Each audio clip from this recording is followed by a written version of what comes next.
Hey folks, I hope all of you are having a safe and great day. So, there is breaking news that has just been confirmed. It's that Congress will send out up to $2,000 to eligible Americans. A $2,000 stimulus check is on the way, and here's what you have to know. And remember everybody, on this channel I always provide you with the most up-to-date, reliable stimulus check news and social security information. I put a ton of work and effort into these videos because I want to do my very best in providing you with the most up-to-date, reliable stimulus and social security information.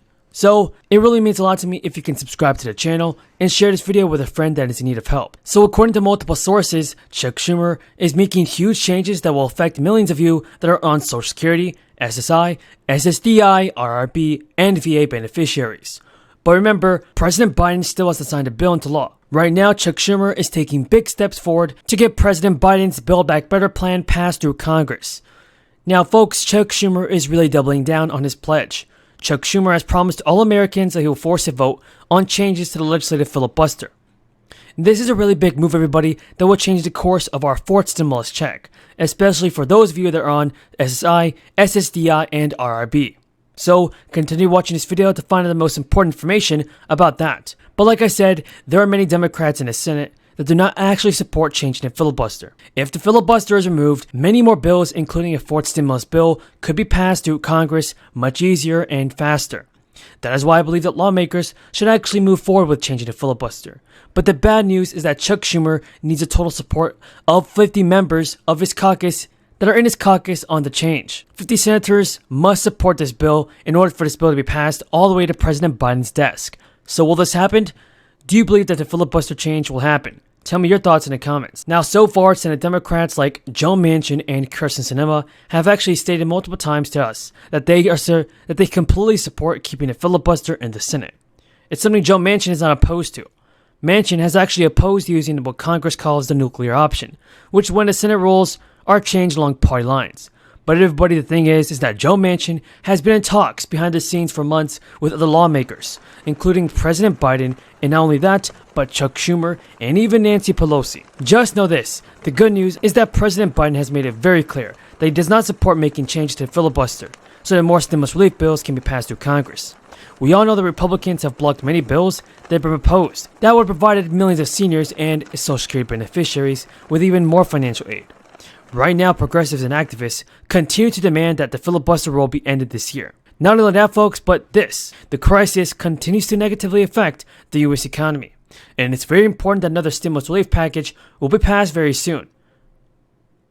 Lawmakers, in fact, know that the past three stimulus rounds have helped millions of people stay afloat during these uncertain times. Plus, the U.S. government, folks, is expected to send out more stimulus checks to provide the necessary protections to those that are being affected by the ongoing surge in the crisis. But with an extra $93 a month, the typical monthly checks will rise to around $1,658 all in January. That's from around $1,565 previously. Folks, remember this, if you are a spouse of a retired worker, you will see a roughly $47 bump, and then your average monthly benefits will increase from $794 to $841. And this is all according to the 5.9% COLA adjustment. But remember that disabled workers will get a $75 increase on average, from $1,283 a month to $1,358. Now, as daily costs rise due to the surging inflation, an extra $93 a month is definitely not enough. It is actually really upsetting to know that the federal government is not providing enough financial assistance and stimulus aid to the seniors and Social Security beneficiaries, especially during these hard times. Things are getting more and more difficult, and things are more and more harder to afford for many people. Gasoline prices have risen almost 60% in the month of November, and food prices have increased already by 6%. Meat, poultry, and other proteins rose by almost 13%, everybody. Now folks, do you think that inflation is getting kind of out of hand? Tell me your thoughts on this in the comments below. Thank you, Mr. President. On January 6, 2022, marks 1 year since the attempted coup at our nation's capital. I am deeply grateful to the Capitol Police for their heroic acts on that dark day. The American people will always remember the sacrifices that they made to protect our democracy. But marking this date has another purpose, too. The January 6th insurrection made painfully clear that American democracy is seriously at risk. In November 2020, American citizens braved a deadly pandemic to cast their ballots. But following that election, the defeated president refused to commit to a peaceful transfer of power.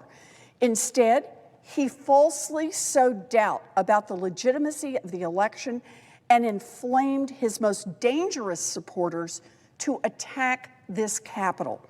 His attempts to cling to power through lies and violence were a violation of his oath of office and a grave abuse of power that can never be tolerated in a free and democratic society.